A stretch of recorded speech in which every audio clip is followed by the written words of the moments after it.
80% in chemistry. So it is ये बहुत बड़ा है, इसे पढ़ने में बहुत टाइम लगेगा, इसीलिए इसे हम छोटे फॉर्म इजीली पढ़ने के लिए एक हम फॉर्म बना तो टेबुलर फॉर्म कहते हैं, जिसमें कुछ हम रो होता है, ये रो होता है और एक कॉलम होता है, जिसमें हम ऐसे इसको रिप्रेजेंट करते हैं। जैसे यहाँ से इजीली हम देख के पढ़ सकते हैं कि राहुल 80% मैथ्स में आया है, श्वेता 90 आई है, रेखा 75 आई। इसमें हम मैक्सिमम भी फाइंड कर सकते हैं कि सबसे ज़्यादा फिजिक्स में कौन किसको सबसे ज़्यादा फिजिक्स में किसका है नंबर, सबसे कम किसका है। जैसे श्वेता का फिजिक्स में श्वेता का 80% है, ऐसे ही नहीं, फिजिक्स में श्वेता का 95% है, ऐसे ही राहुल केमिस्ट्री में टॉप किया है। तो अब दूसरा टॉपिक हमारा order of matrices. Order of matrices में आता है हमारा रो और कॉलम। जैसे ये हमारा रो है और ये हमारा कॉलम है। जैसे एग्जांपल्स हम देखते हैं तो इसमें कितने रो है, एक रो और दो रो। तो एक रो और दो रो, तो रो हमारा कितना हो गया, दो हो गया। कॉलम कितने हैं, एक और दो, तो कॉलम हो गया दो। तो रो और कॉलम हमारा हो गया 2 क्रॉस 2, मतलब तो ऑर्डर ऑफ मैट्रिसेस क्या हो जाएगा, 2 क्रॉस 2 हो जाएगा। इसमें हमारे हैं रो हमारे दो है और कॉलम हमारे 1 2 और 3 है। तो ऑर्डर मैट्रिक्स क्या हो जाएगा, 2 क्रॉस 3। अब आते हैं नेक्स्ट टॉपिक हमारा टाइप्स ऑफ मैट्रिसेस है। बहुत टाइप्स के मैट्रिसेस होते हैं, square matrices, diagonal, scalar matrix, singular matrix, unit matrix, null matrix, row matrix और कॉलम मैट्रिक्स। फर्स्ट हम पढ़ेंगे square matrix.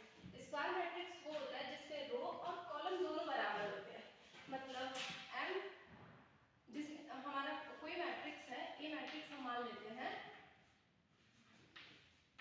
m cross n के, जिसमें स्क्वायर मैट्रिक्स में ये होता है m और n इक्वल होंगे, मतलब नंबर ऑफ रो इक्वल होगा नंबर ऑफ कॉलम के, नंबर ऑफ कॉलम से। जैसे एग्जांपल ऐसे लेते हैं, ए मैट्रिक्स है, ये हमारे इसमें नंबर ऑफ रो कितने हैं, 2 है, और कॉलम कितने हैं, 2 है, मतलब रो 2 है और कॉलम 2 है। तो ऑर्डर ऑफ मैट्रिक्स क्या हो जाएगा, 2 क्रॉस 2 मीन्स m, ये हमारे दो हमारे m हो गए और ये हमारे n हो गए, means m is equal to n हो गया। ये हमारे स्क्वायर मैट्रिक्स हो गए। ऐसे सेकंड एग्जांपल हम लोग लेंगे, ये इसमें रो कितने हैं, एक रो, दो रो और तीन रो। रो हमारे 3 है और कॉलम 1 2 और 3।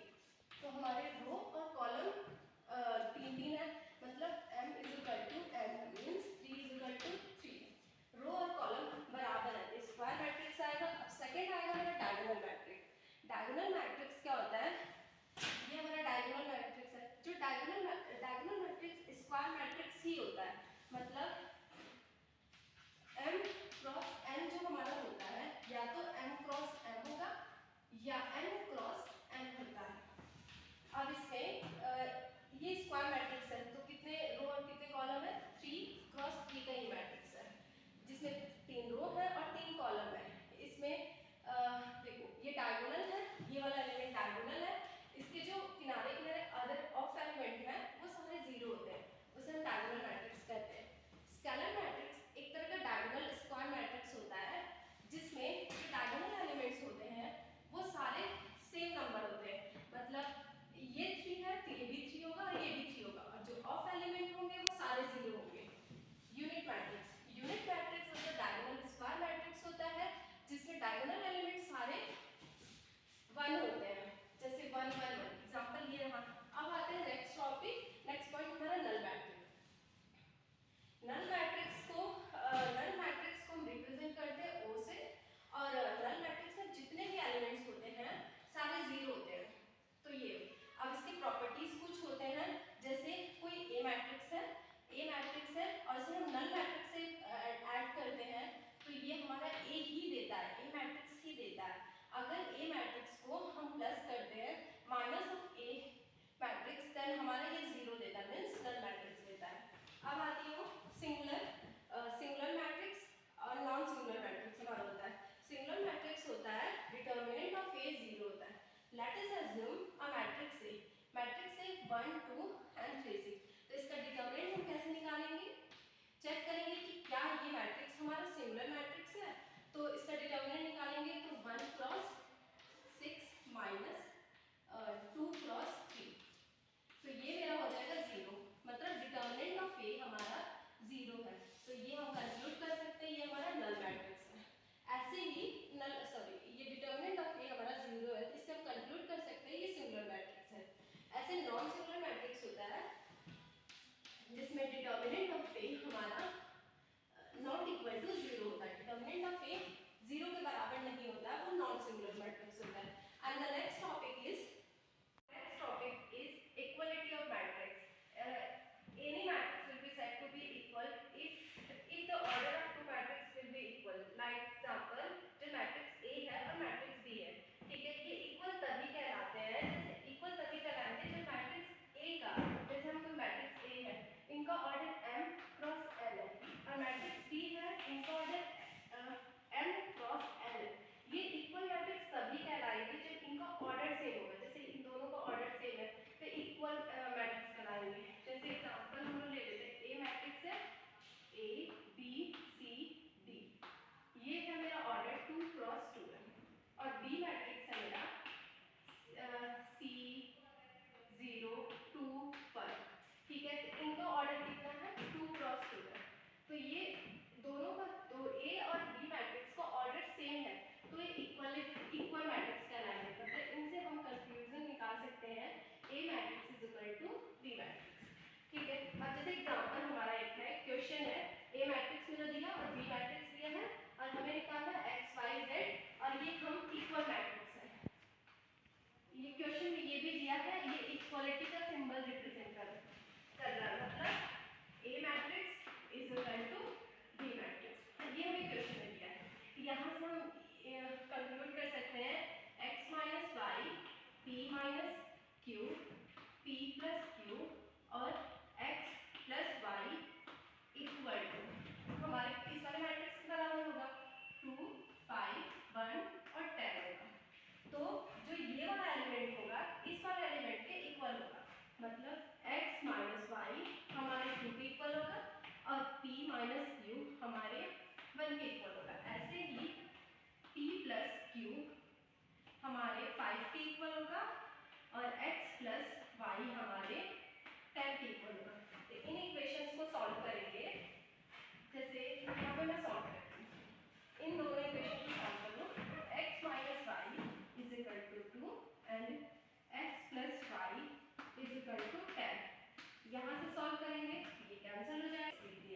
ऐसे ही यहाँ पे हम 6 minus Y is equal to 2 then y is equal to मेरा क्या हो जाएगा 4 हो जाएगा। अब ये वाला इक्वेशन ऐसे ही इन दोनों को सॉल्व करेंगे, इन दो को हम सॉल्व करेंगे, तो p plus q is equal to 5 and p minus q is equal to 1। तो इसको सॉल्व किए 2p is equal to 6 and p is equal to 3 हो जाएगा, ठीक है। अब ये वाले इक्वेशन में किसी भी दोनों इक्वेशन में पुट करके हम सॉल्व कर लेंगे, तो q मेरा कितना आ जाएगा, मान लो सॉल्व भी कर देती हूँ, 3 minus q is equal to 1 then q is equal to 2। अब हमारे चारों वैल्यू आ गए, x 6 y 4 p 3 और q 2 आ गए। अब नेक्स्ट टॉपिक है हमारा addition of matrix. Addition of matrix में क्या होता है, जैसे कोई a मैट्रिक्स है और ये b मैट्रिक्स है, a ऑर्डर कितने हैं, इसमें 2 रो है और 2 कॉलम है, तो 2 क्रॉस 2 हो गया। अब b matrix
transpose of matrix को हम रिप्रेजेंट करते हैं A डैश या A ट्रांसपोज के। जैसे हमारा A मैट्रिक्स है, जो भी ऑर्डर है इसका, इसमें रो कितने हैं, 3 रो हैं और कॉलम कितने हैं, 2 है। तो ट्रांसपोज का मैट्रिक्स ये होता है कि जो हमारे रो होते हैं वो कॉलम में कन्वर्ट हो जाते हैं और जो कॉलम होते हैं हमारे रो में कन्वर्ट हो जाते हैं। तो A मैट्रिक्स को हम लोग ट्रांसपोज में कन्वर्ट करेंगे तो A डैश होगा या A का पावर 3 लिखते हैं, A ट्रांसपोज इसको बोलते हैं। तो रो को हम कॉलम में कन्वर्ट करते हैं और कॉलम को हम रो में कन्वर्ट करते हैं और ऑर्डर भी हमारा चेंज हो जाता है। अब देखो रो हमारे 3 है तो ये कॉलम में कन्वर्ट हो जाएगा 1 2 6 3 4 5। अब देखो कितने रो हमारे 2 और कॉलम कितने हैं 3। तो ये हमारे हो गए ट्रांसपोज मैट्रिक्स। ए मैट्रिक्स का हमारा ट्रांसपोज ये होता है। कॉलम यहाँ पे ऑर्डर ऑफ मैट्रिक्स हमारा 3 क्रॉस 2 है and transpose of matrix 2 cross 3 है, मतलब ये उल्टा हो गया तो उसे हम ट्रांसपोज ऑफ मैट्रिक्स कहते हैं। प्रॉपर्टी ऑफ मैट्रिक्स होता है ए का ट्रांसपोज का होल ट्रांसपोज हमेशा ए देता है। ठीक है, अगर हम ऐसा एग्जांपल्स देखना चाहते हैं तो ए मैट्रिक्स है, अगर इसको हम मानते हैं 1 2 3 4, ठीक है, इसका हम ट्रांसपोज करते हैं तो ये क्या हो जाएगा 1 2, ये हो जाएगा 3 और ये हो जाएगा 4। ठीक है, इसका फिर से हम ट्रांसपोज कर रहे हैं। ठीक है, ट्रांसपोज कर रहे हैं फिर से ये उल्टा हो जाएगा, मतलब ये जो है ना 1 3 2 4 का हम ट्रांसपोज करते हैं तो हमको देगा 1 2 3 4। मीन्स जो हमारा इनिशियल वाला हमारे ए मैट्रिक्स था इसके ट्रांसपोज का होल ट्रांसपोज हमारा रिजल्टेंट देता है। ये हमारा ए ट्रांसपोज का होल ट्रांसपोज हमारा क्या देता है, ए देता है, ए मैट्रिक्स देता है। अब आती हूँ नेक्स्ट